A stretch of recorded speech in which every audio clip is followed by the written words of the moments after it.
Hello and welcome to this week's Whole Week Costa. For Kev, I'm Jay. Today we're going to be talking about a one-off episode called Lightsaber Lost, and then we're going to our second episode is titled The Mandalore Plot, which is the first episode of a three-story arc. So next week we talk about the second two episodes. Kev, you want to start us off with Lightsaber Lost? When a wily pickpocket steals Ahsoka's lightsaber, she enlists the help of an ancient Jedi to track down her weapon and reclaim her honor. This was the episode we needed, right? Because we had a lot of deep episodes. We had the 5-part battle of Geonosis. Then we had Obi-Wan's sort of Captain Ahab with General Grievous. So we just had some really heavy episodes, and then we just needed this little one-off, sort of like bit of a silly episode, but also learn some things along the way. Yeah, but also we meet an ancient Jedi who I looked up was only actually he was born 114 years before the Battle of Yavin, so 114 BBY, and you kind of see what a what we think a Jedi should be all about: patience and like observation and learning, and you don't rush into it. So you see the difference between a Jedi and what Anakin is, and what Anakin's teaching the Padawan. True. Yeah, he reminded me of this ancient doctor that I worked with when I first started at my current job. It was really like this guy, very very slow, old school guy. But then I would sit in his office after clinic for like an hour every day, and we would just talk about stuff. So I feel like I got the life lessons like Ahsoka got here. But yeah, I don't know. Sorry, what's up? Okay. I actually didn't have a next thought. I was hoping that it was going to come to me by the time my pause ended. Yeah. But I do also like you see kind of the master and the Padawan culture, how like he takes her out and he goes he goes like, my Padawan, like now he's kind of training her in like a different part of being a Jedi of the Force, and you see, excuse me, you see her learning a different way, and I really, that's the part of this episode I really like. I mean, like you said earlier, we get to take a deep breath from all the action and the darkness of the war to like this, Anakin is in it like, oh, we're going to go get a criminal, and then it's just a very calming episode, and you get to see different Jedi. The criminal Car Alpha, whose name we don't need to know because it's the only episode he appears in. That's when I was reading the description afterwards, I always like to watch the episodes and like read through the description just to make sure if there's any new names or whatever. I look at them before we talk about them. But there's literally 6 new names in this one that we now don't need to know because they're not coming back. Knack Movers is dead.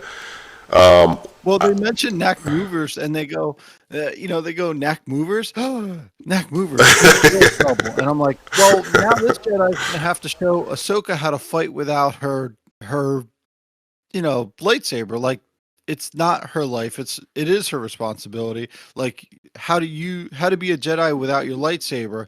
And then they show up, they're like, well, this bad criminal's dead. You're like, oh, Jesus Christ. Apparently, this episode is based on the Kurosawa film Stray Dog. Did you ever see that? It's in the continuity thing on the Wikipedia. But I don't.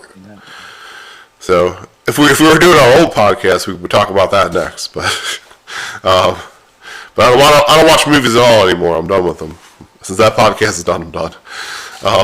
But yeah. Yeah, I mean, I think we talked about this a little bit before about just the Padawan training stuff in general. Yeah, I think it was before we've seen actually a lot of sidebars like this over the last few weeks between Anakin with Barriss with another Padawan on their own, and now with this more ancient Jedi, as they describe them, just getting sort of different views and different training. because I think we talked a few episodes ago about how much that would happen with Padawans versus just being with their main master all the time and learning primarily from them. And then I love the little touch at the end that they have her talk to some younglings after to try to pass on what he teaches. I guess she has to do a little community service after she messed up by losing her lightsaber. Yeah, well, I mean, it was one of those episodes where she had to learn to respect his ways, and it was a good teaching episode. But I don't really. I mean, it was kind of a Scooby-Doo hallway chase. So other than that, like, I really don't have much to say about the episode other than that. Yeah, I mean, I guess the things to talk about are, Ahsoka in the beginning, where you see she's not super mature. She's a little bit childish, in that she won't tell Anakin what happened. I thought that was kind of interesting, because I feel like we've seen her maturing in some ways, but you see she is still like a kid. I mean, she's literally a teenage, like a young teenager, right? So like, she like broke something in the house and she's not telling her parents is essentially what happened here. Yeah. So I thought that was interesting, just to remind us of that, of how young she is, and she still has a lot to learn. I feel like if that happened to Anakin, well, yeah, I feel like it's one of those things, like if that happened to well, I guess he's not a master, but to her he is. If that happened to the master and he lost his lightsaber, and like, oh, I lost my lightsaber, this is ridiculous, let's go find it. Like the blame would have been on the person who stole it. But here, since she's like the child, essentially, the blame's on her instead. And she has to like hide it from the authority figure. So I thought that was kind of interesting. And then she also is kind of disrespectful to Master Snube in the beginning too. When she first like asked him for information, and then she's like, all right, Gramps, I'm going to be going. Like, and then he's like, no, I'm going to come with you. And like, and obviously he knew all along. Like he's still a Jedi. He still has the skills, even though he's slowed down and not at his prime. I also really wanted to see a fight scene, so I'm glad we got at least a little bit of something at the end. Yeah, but he has easily the best lightsaber I've seen ever. Like, it's in his cane. You're like, that's awesome. Yeah, I honestly only took a handful of notes for this episode. One where she said he is from an aquatic world, and then Master Snube was like, so you're saying there's something fishy about him? That's great. I think he's a great character. He was a great character, and it was a nice relief from all the like tenseness of the last couple episodes. Yeah, so I thought the season pacing was good. I like that there wasn't a long search in the beginning, because I kind of don't like. I don't know. I don't like too much of that like conflict like that I don't like too much rising tension, I guess, like in an episode. Like I hate that, like okay, she lost her lightsaber, it's like, oh, okay, now she has to find it, and then like as a viewer you feel the anxiety, like where did he even go, like how are we going to find him, and then within like 2 to 3 minutes like we had a plan to find him. So I enjoyed that, at least, that we didn't spend too long in that first part of the story. Also, my ancient ancestor, Costa, made another appearance in this episode. Awesome. yeah, I thought it was cool. I thought it was a cool callback that she went back and talked to her too. Like that's her like trusted like older advisor. Like when she messes up, Yeah, but Jocasta, she's in the Clone Wars movies, and she's also a master. And you think like a librarian wouldn't be that badass, but then you realize she's also a Jedi. But when the clones attacked the temple on Coruscant, like she defended against it's one of the comic books. I forget the comic book title right now, but she defended against clone troopers in the archives.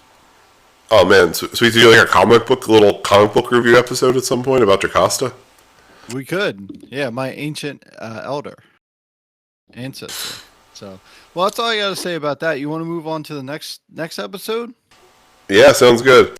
So this episode is the Mandalore plot, and before Kev even gives his his episode, I just want to say, Kev, you're right. I think Obi-Wan's going around the galaxy and hitting on women. While investigating rumors of conspiracy surrounding Duchess Satine of Mandalore, Obi-Wan uncovers the truth about a mysterious Mandalorian plot.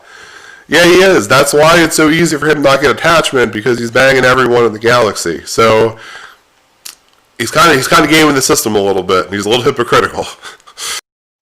Yeah, it's like the third or fourth women he shows up to, and he's like, "Hey," and they're like, "Hey," and they give him like the googly eyes. Like, I'm really surprised that the queen from Geonosis wasn't like, "Ah, hey, Obi-Wan," you know.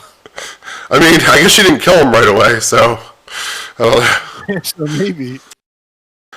I don't know. I don't know biologically how that would have worked, but I feel like you could have made it work, because I feel like it's been like multiple races of women that he's. Oh, absolutely.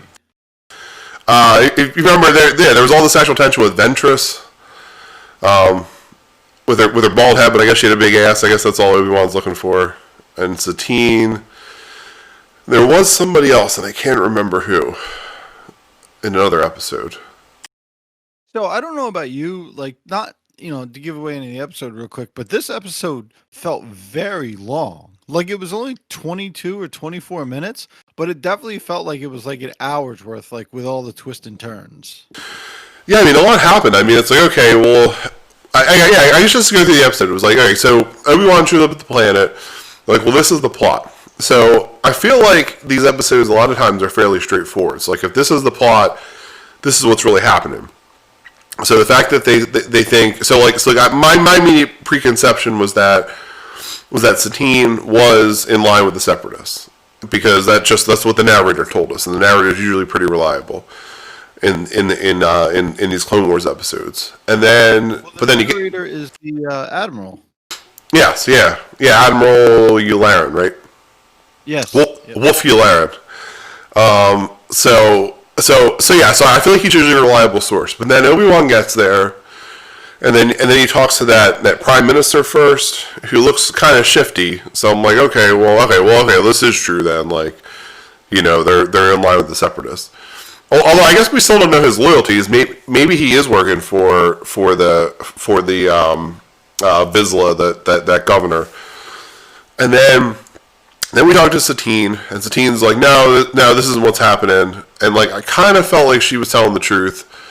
But then obviously things are always clouded, because Obi-Wan can't go to a planet without banging somebody. So that the sexual tension part of it made it a little fuzzy.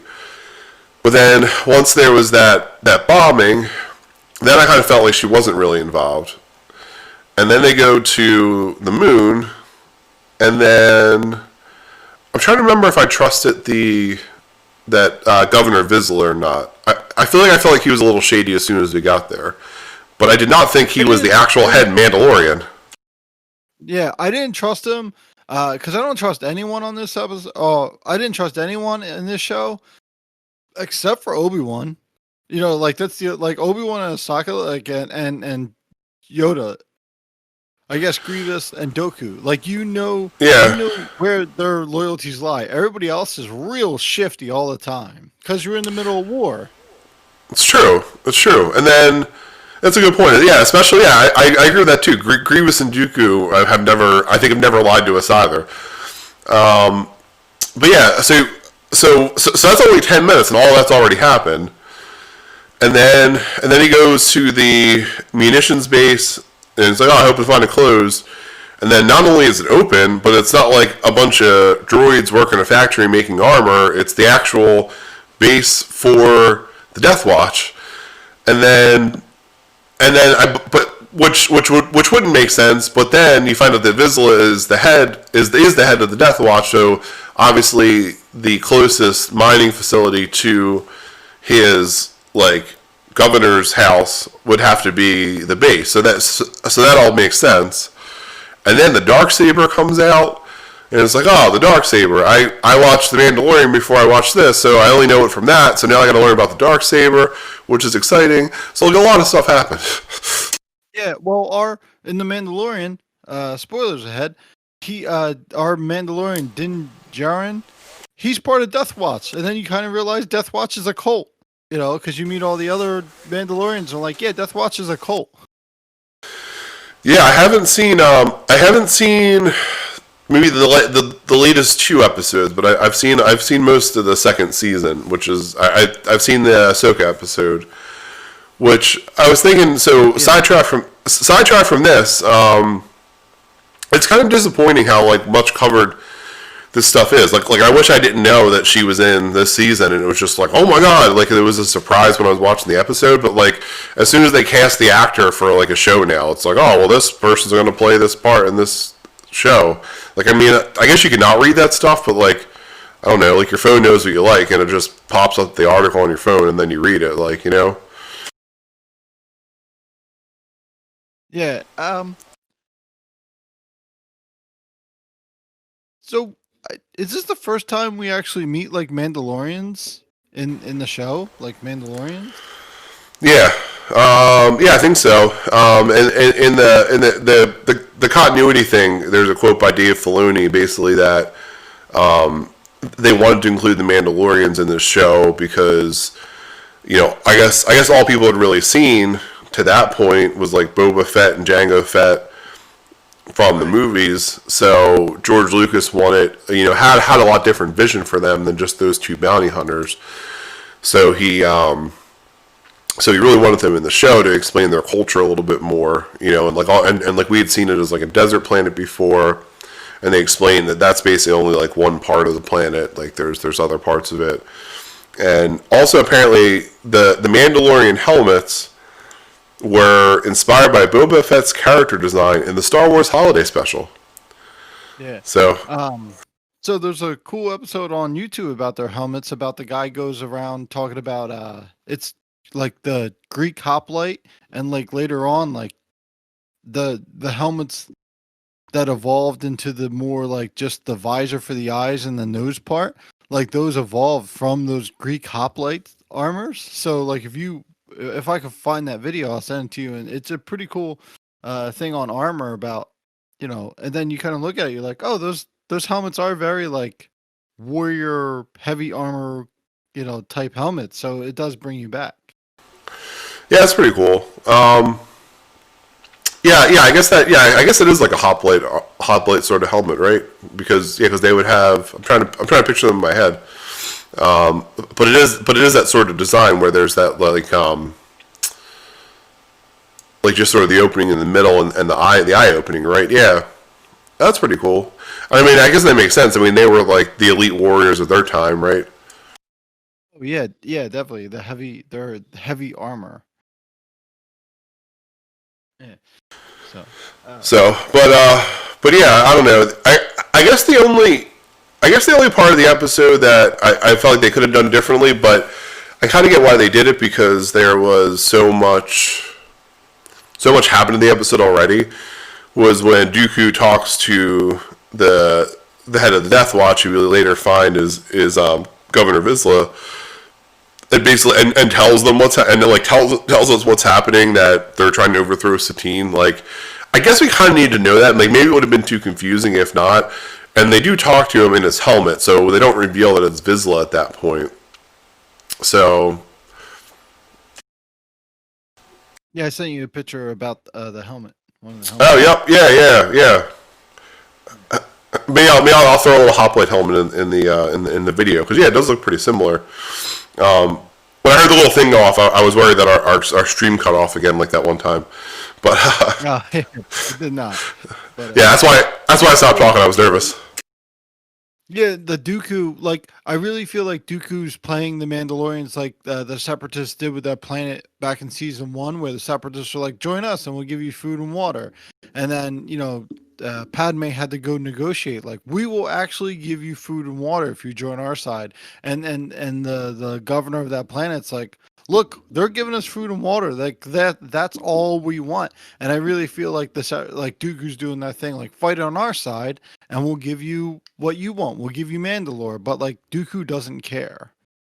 I don't know. Absolutely, yeah. How busy is Dooku? Like, is he just because I mean, it's not even like if you think about being like a world leader in our world. Like, I guess there's a couple hundred countries, right? But like a decent number of them.